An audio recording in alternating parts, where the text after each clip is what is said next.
Well, a lot of people, you'll hear people often say stuff like, well, why should I train with this, Green Beret? He doesn't know what it's like to be in my shoes as a civilian. Well, first of all, first and foremost, I am a civilian.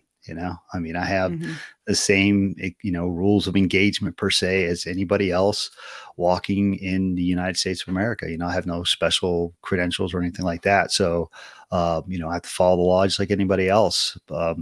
And then overseas, the other thing is that a lot of the places we would work, as opposed to like conventional units that had reinforcements and people they could rely on, we didn't necessarily have that. So we were our own defenders, and the people we Mhm. trained became our defenders too.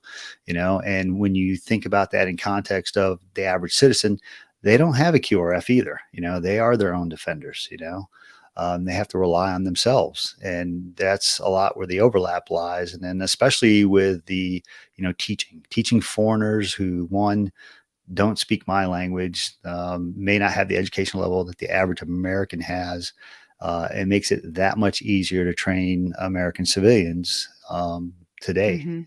you know Yeah, I imagine there's a lot that you learned from that. You'd mentioned earlier that a couple of things you said were demos are key and that 70% of communication is not verbal.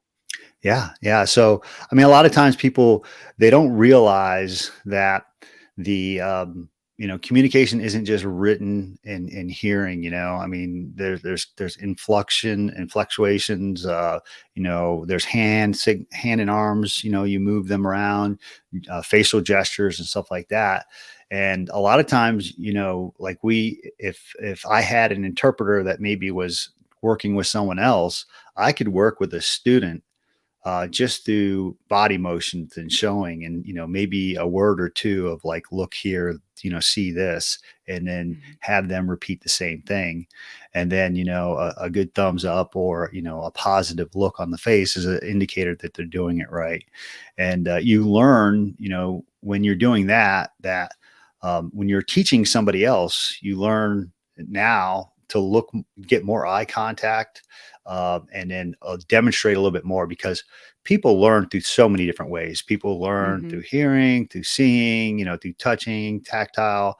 But if you can incorporate all of those, then you're not just getting the major portion that people learn, but also, the things that are secondary and tertiary to the way they do learn. But it kind of goes in a little faster and sinks in a little deeper when you go through all those different techniques.